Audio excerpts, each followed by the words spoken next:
ভাৰতীয় জনতা পাৰ্টিৰ ৰাজ্যিক সভাপতি মাননীয় দিলীপ শইকীয়া ডাঙৰীয়াকে ধৰি ৰাজ্যিক নেতৃবৃন্দই, মাননীয় মুখ্যমন্ত্ৰী ডাঙৰীয়া, দলীয় সকলো জ্যেষ্ঠ নেতৃবৃন্দই অনুসূচিত জাতি মৰ্চাৰ ৰাজ্যিক সভাপতি হিচাপে মোক দ্বিতীয়বাৰৰ বাবে দায়িত্ব অৰ্পণ কৰিছে। ইয়াৰ আগতেও মই যোৱা বিধানসভাৰ আগত 2016 নিৰ্বাচনৰ প্ৰাক মুহূৰ্তত এই সভাপতিৰ দায়িত্ব আছিলে মোৰ।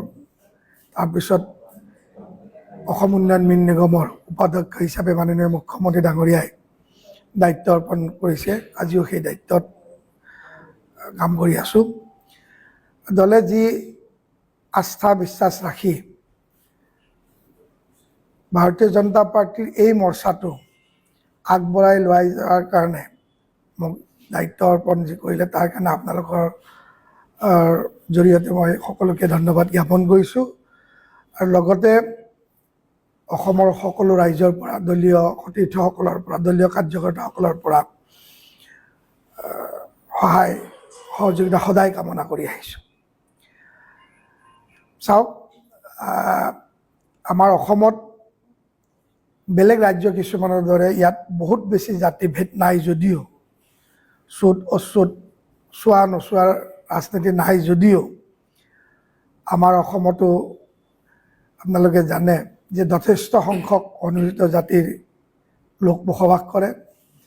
আৰু আমাৰ বৰ্তমান 9টা বিধানসভা চিট, আফটাৰ ডিলিমিটেশ্যন 9টা বিধানসভা চিট আমাৰ আছে। আৰু বহুকেইটা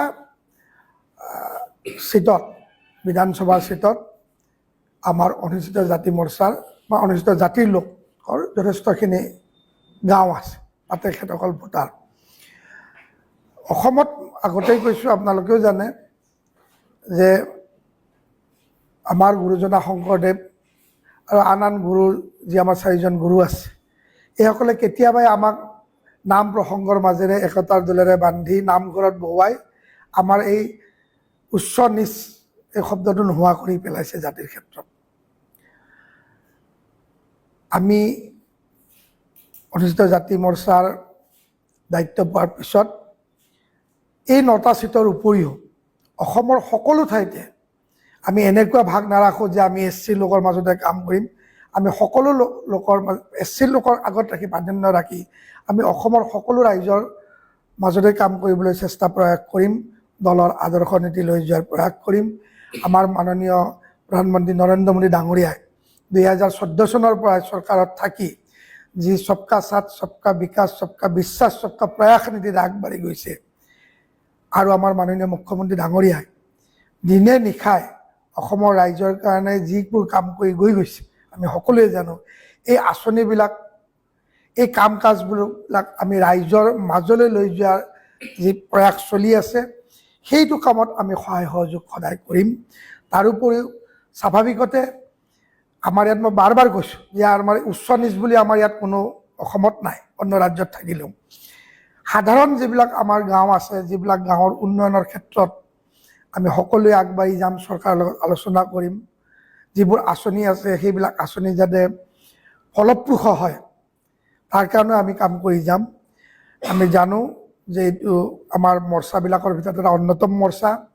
আমি আমাৰ যি সাংবিধানিক অনুযায়ী আমি আটাইবোৰ স্তৰতে আমাৰ সংগঠন মজবুত কৰাৰ কাৰণে আমি চেষ্টা প্ৰয়াস কৰিম। অনুসূচিত লোকৰ যিটো ভাৰতীয় জনতা পাৰ্টীয়ে বহুখিনি উন্নয়ন কৰিছে, আপুনি ইতিমধ্যে কৰিছে, তথাপিও আৰু শিক্ষা, সামাজিক বা সাংস্কৃতিক বা ৰাজনৈতিক সকলো ক্ষেত্ৰতে আগবঢ়াই নিবলৈ আপুনি কেনেকুৱা ধৰণৰ আৰু বিশেষ কিবা পৰিকল্পনা ৰচনা কৰিছে নেকি আপুনি? নিশ্চয় আমি পৰিকল্পনা ৰচনা কৰিছোঁ, বা লাহে লাহে আমি পৰিকল্পনা ৰচনা কৰিমো।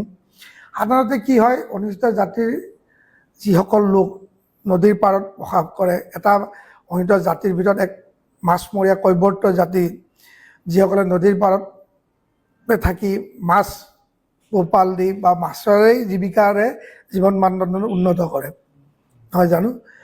আৰু সাধাৰণ হোৱাৰ কাৰণে শিক্ষাৰ ক্ষেত্ৰতো আমি বহু ক্ষেত্ৰত পিছ পৰি আছোঁ। এতিয়া লাহে লাহে আমাৰ যথেষ্টখিনি আগবাঢ়িছে, যথেষ্ট আগবাঢ়িছে।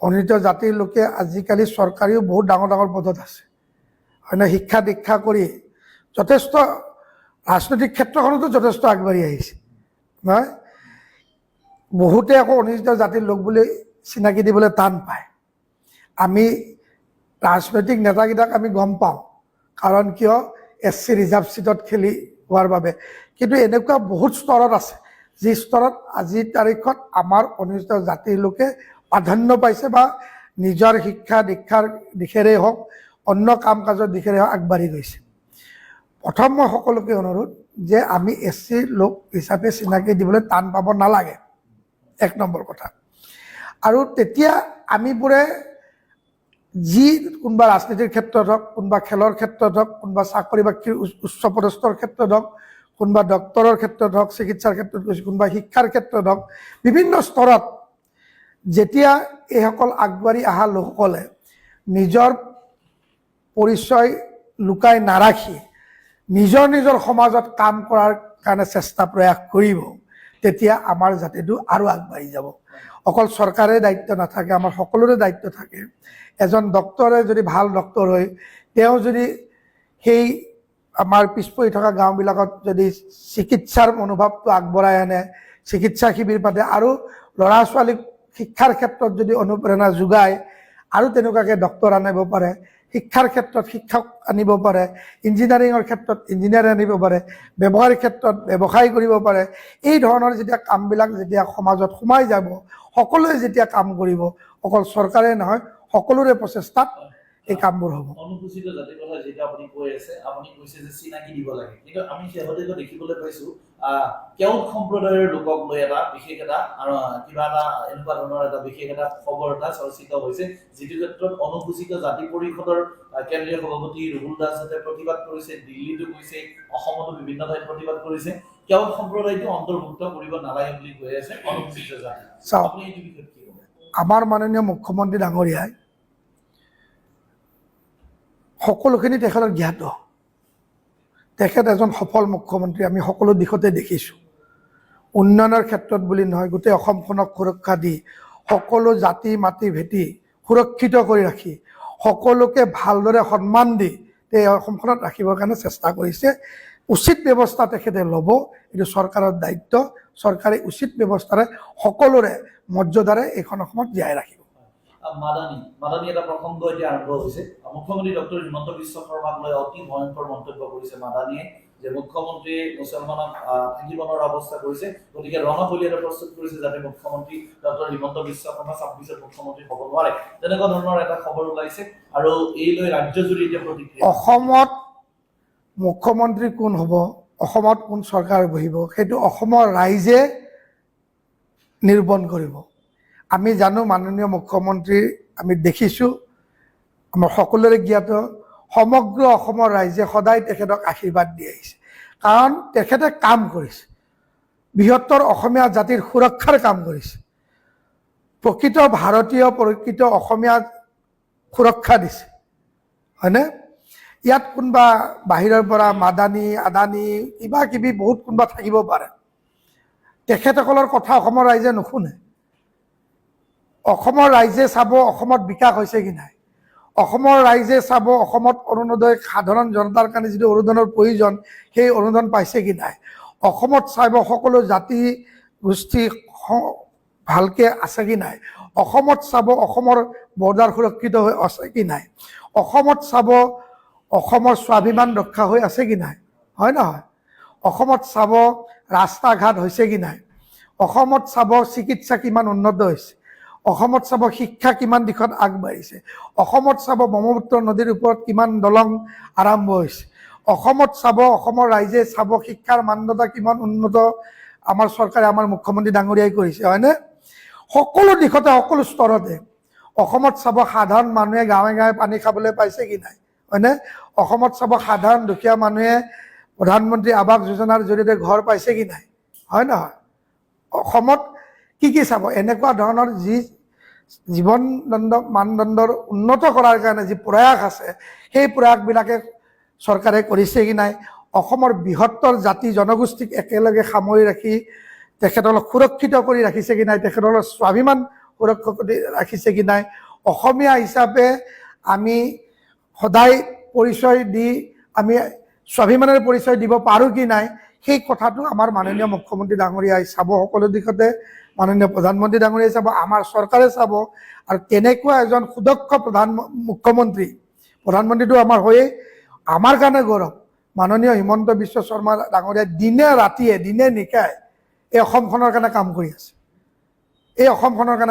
আছে, আৰু অসমৰ ৰাইজ সদায় তেওঁলোকৰ লগত আছে। অসমৰ ৰাইজে তেখেতক মুখ্যমন্ত্ৰী বনাব, মই কওঁ এই অসমৰ ৰাইজে তেওঁক আশীৰ্বাদ দিব। অনুষ্ঠিত জাতীয় মৰ্চাৰ সভাপতি হোৱাৰ লগতে আপুনি অসম মিল উন্নয়ন নিগম লিমিটেডৰ সঞ্চালক পৰিষদ মণ্ডলীৰ সদস্য, অসমৰ মই উপাধ্যক্ষ অসমৰ যি মীন পালক আছে সিহঁতৰ বাবে আপোনাৰ কি আঁচনি আছে, বা অসমৰ মীন পালক স্বাৱলম্বী কেনেকে হ'ব পাৰিব, আত্মনিৰ্ভৰশীল কেনেকে হ'ব, মীন মাছৰ যি আমি বহুতো ৰপ্তানি কৰোঁ বাহিৰৰ পৰা আনোতে, অসম কেনেকে আত্মনিৰ্ভৰশীল হ'ব, কি আছে আপোনাৰ? বিষয়টো এনেকুৱা আছে যে আমাৰ অসম মীন উন্নয়ন নিগমে আমাৰ নিগমৰ পৰা আমি 185খন আমাৰ যি বিল আছে সেই বিলবিলাক আমি পৰিচালনা কৰোঁ, সেই দায়িত্ব আমাৰ। সেইবিলাকত আমি টেণ্ডাৰৰ জৰিয়তে SC মানুহক বা ছ'চাইটিক আমি লেচি হিচাপে লৈ তেওঁলোকৰ দ্বাৰাই আমি সেই বিলবিলাকত মাছৰ উৎপাদনটো বৃদ্ধি কৰোঁ, আৰু তাৰ এটা ৰেভিনিউ আমাৰ কৰ্পৰেশ্যনে পায়, আমাৰ চৰকাৰকো আমি সেই ৰেভিনিউৰ দ্বাৰাই আমি সহায় কৰোঁ। আমি দায়িত্ব লোৱাৰ পিছত এতিয়া অসম মীন উন্নয়ন নিগমৰ যিমানবোৰ বিল আছে এইবিলাকত নিয়ম অনুযায়ী আমাৰ টেণ্ডাৰ হৈ গৈছে, টেণ্ডাৰৰ কাম আৰম্ভ হৈছে, আৰু আমাৰ ৰেভিনিউ যথেষ্ট আহিছে। আৰু মীন পালকসকলেও আমি যিদৰে তেওঁলোকক এই প্ৰচেছ কৰিছোঁ সেই প্ৰচেছত তেওঁলোকে আনন্দিত, আৰু আগতকৈ বহুখিনি মাছ উৎপাদনৰ ক্ষেত্ৰত তেওঁলোক সফল হৈছে। আৰু আপোনালোকে জানে যে আমি অসমৰ এটা প্ৰপৰ্চনৰ মাছ উৎপাদনৰ ক্ষেত্ৰত আমাৰ যথেষ্ট আমি স্বাৱলম্বী। তাৰোপৰি বহুত মানুহৰ ফিচাৰী আছে, বিভিন্ন ধৰণৰ আৰু ৰাস্তা আছে, ডাইৰেক্টৰ অফ ফিচাৰীও কৰে। আমি আমাৰ মীন উন্নয়ন নিগমৰ পৰা আমাৰ যি এই 85খন বিল আছে এই 85খন বিলকে আমি উন্নত মানৰ কৰাৰ চেষ্টা পূৰা সদায় চলি আহিছে। আপোনালোকে দেখিছে তাৰ এখন হাছিলা বিল আছিল, এতিয়াও আছিলে। হাছিলা বিলত উচ্ছেদ চলিছে, কিয় তাৰ আগতে দখল হৈছিলে, অবৈধ লোকৰ দ্বাৰা সন্দেহযুক্ত নাগৰিকৰ দ্বাৰা দখল হৈছে। দখল হোৱাৰ ফলত বিলবিলাকৰ ঠাই মাৰ গৈছিলে। এনেকুৱা আৰু বিল বহুত আছে। আমাৰ নিগমৰ ফালৰ পৰা আমি মুখ্যমন্ত্ৰী ডাঙৰীয়াক আমি এইবিলাক আবেদন জনাইছোঁ, ৰাইজেও আবেদন জনাইছে, আৰু আজি দেখিছে আমাৰ মুখ্যমন্ত্ৰী ডাঙৰীয়াই সেই ক্ষেত্ৰতো আপোনালোক ক'বলগীয়া হোৱা নাই। সেই ক্ষেত্ৰতো ইয়াৰ আগতেতো যিবিলাক আমাৰ নেশ্যনেল পাৰ্ক আছিলে, সত্ৰৰ আছিলে, এতিয়া আমাৰ বিলবিলাকত সেই উচ্ছেদ অভিযান, বেদখলকাৰী উচ্ছেদ অভিযান আৰম্ভ কৰিছে। ইয়াৰ কৰাৰ ফলত এই যি বিলৰ আকৌ আমাৰ লেচিসকলে আৰু তাৰ লগত জড়িত যিসকল মৎস্যজীৱী লোক আছে সেইসকলে উৎপাদন আৰু বৃদ্ধি কৰিব। এতিয়া আমি অসমৰ ক্ষেত্ৰত আমি যথেষ্টখিনি স্বাৱলম্বী হৈছোঁ। আগতকৈ আমাৰ যথেষ্ট উৎপাদন বাঢ়িছে। আজিকালি সকলো লোকে, আমিতো নিগমে বিল চাওঁ, কিন্তু বহু লোকে এতিয়া মাছৰ খেতি নিজৰ পুখুৰীৰে ডাঙৰ ডাঙৰ পুখুৰী কৰি কৰা আৰম্ভ কৰিছে, আৰু ইয়াৰ পৰা স্বাৱলম্বী হৈছে। সেইকাৰণে আজিকালি অন্ধৰ মাছ কম আহে, আৰু আমাৰ লোকেল মাছৰ দামটো কমি গৈছে। অন্ধৰ মাছ বন্ধ হৈ গৈছে, সেইকাৰণে মানুহে লোকেল মাছ খাবলৈ পাইছে। যিহেতু আপোনালোকে জানে ডিমাণ্ড আৰু ছাপ্লাইৰ ওপৰতে দাম নিৰ্ধাৰণ হয়। এতিয়া ছাপ্লাই যিহেতু বাঢ়িছে, উৎপাদন ক্ষমতা বাঢ়িছে, এতিয়া ভাল মাছ খাবলৈ পাইছে, কম দামত খাবলৈ পাইছে। আৰু মাছ আমাৰ নৰ্থ ইষ্টৰ কাৰণে, অসমৰ কাৰণে কি খাদ্য আপোনালোকক নতুনকৈ কোৱাৰ প্ৰয়োজন নাই, হয় নহয়? গুৱাহাটীত IIM প্ৰতিষ্ঠা হ'বলৈ গৈ আছে, খুব ডাঙৰ কথা, খুব ভাল কথা। আপোনাৰ প্ৰতিক্ৰিয়া? মই আগতেই কৈছোঁ, ভাৰতীয় জনতা পাৰ্টীৰ চৰকাৰ সদায় উন্নয়নমুখী চৰকাৰ। ভাৰতবৰ্ষৰ পৃথিৱীৰ সৰ্বোচ্চ স্থানৰ ভিতৰত লৈ যোৱাৰ কাৰণে আমাৰ দল, আমাৰ চৰকাৰ, আমাৰ আদৰ্শৰ লগত মিল থকা সকলোৰে প্ৰচেষ্টা আছে। এই ক্ষেত্ৰত দেখিছে, আমাৰ প্ৰধানমন্ত্ৰীও কাম কৰিছে। Stay informed, stay ahead. News Any 365.